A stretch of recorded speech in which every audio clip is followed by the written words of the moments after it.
Hey everyone! Today we're diving into a super fascinating and, honestly, an often overlooked chapter of history, the story of the Dutch in India. It's a wild tale of ambition, incredible innovation, and how a quest for spices ended up creating a whole new kind of empire, almost by accident.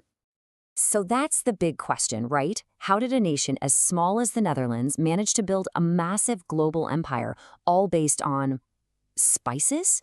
Well, first, we're going to uncover the Dutch secret weapon that gave them this huge advantage on the high seas. Then we'll see how India, a place they weren't even really focused on, became the accidental key to their whole operation. And finally, we'll get to the massive showdown that changed everything in the region for good. To really get what the Dutch pulled off, we need to picture the world they were sailing into. We're talking about the 15th century, and in the East, the rules of the game were already set, and they were dominated by one single European power. And that power was Portugal. They had a complete lock on the sea route to the east. They controlled the entire flow of all those valuable spices into Europe. Now, the Dutch were big players in selling these goods inside Europe, but here's the catch. They always had to buy them from Lisbon. Being so dependent on someone else, well, that really lit a fire under them to find their own way to the source and cut out the middleman. So, how on earth does a small nation challenge a massive established empire? Well, the Dutch didn't just try to compete, they completely changed the game with two, you could say, revolutionary innovations. First up was their technological secret weapon, the Floit. And this wasn't just another ship. Oh no, this thing was a masterpiece of efficiency. It was designed from the ground up just for cargo, not for war, which meant it was lighter, it was faster, and way cheaper to build. And the crucial part? It needed a much, much smaller crew to operate. I mean, the difference is just night and day. You've got the old Portuguese carracks, bulky, slow, needed a huge crew. And then you have the Dutch flute, a lean, mean, cost-cutting machine. This wasn't just a small improvement. This gave them a massive economic advantage. It meant they could move goods way more cheaply than literally anyone else. But a better ship? That was only half the equation. Because in the year 1602, the Dutch unleashed their second innovation, and this one was arguably even more powerful. They created the Dutch East India Company, or the VOC. And let me tell you, this was no ordinary company. This was the world's very first multinational corporation, and it was given incredible powers by the Dutch government. The VOC could literally wage war, sign treaties, take over territory, build forts. It was basically a state within a state. All the power of a government, but with the speed and focus of a private business. So, armed with their amazing new ships and this absolute powerhouse of a company, the Dutch sailed for Asia. They had a very clear goal. But here's the twist in the story. Their main target wasn't India at all. Their eyes were laser-focused on the Indonesian archipelago, the legendary Spice Islands. This was the source of things like cloves, nutmeg, and pepper, stuff that was worth more than its weight in gold back then. To the Dutch, India was, at first, just a sideshow. You know, a convenient spot to trade on the way to the real prize. And this brings us to a really important question. If all they cared about were the Spice Islands, why did they end up setting up dozens of trading posts and a huge presence all over India? Why did this sideshow suddenly become the main event? Well, here's the economic problem they ran into.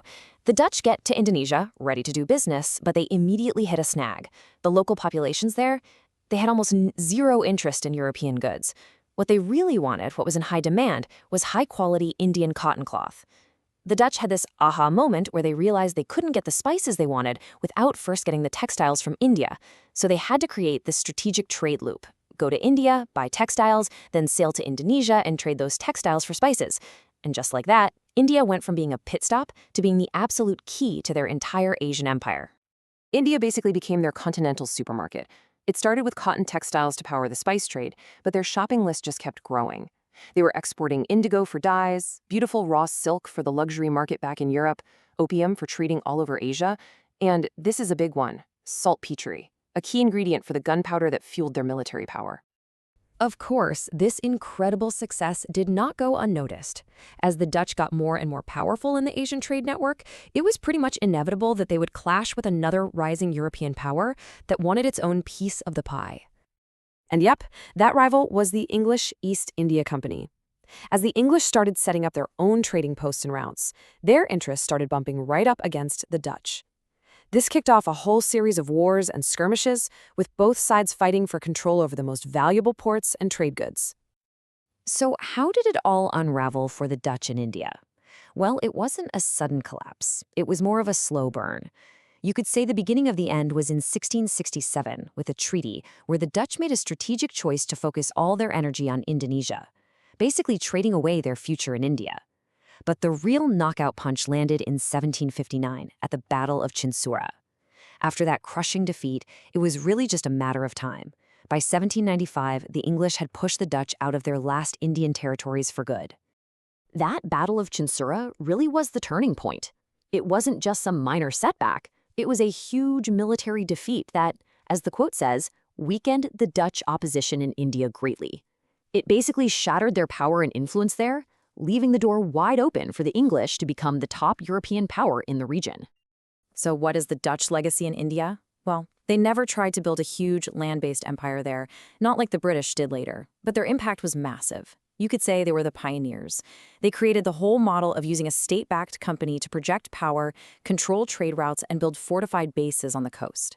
In a way, they wrote the playbook that the English and French would later copy and expand on in a huge, huge way. And that leaves us with a pretty wild question to think about. What might have happened if the Dutch, with their early lead in shipping and business, had decided to focus all that power on India instead of the Spice Islands? How different would the history of the subcontinent, and maybe even the world, look today?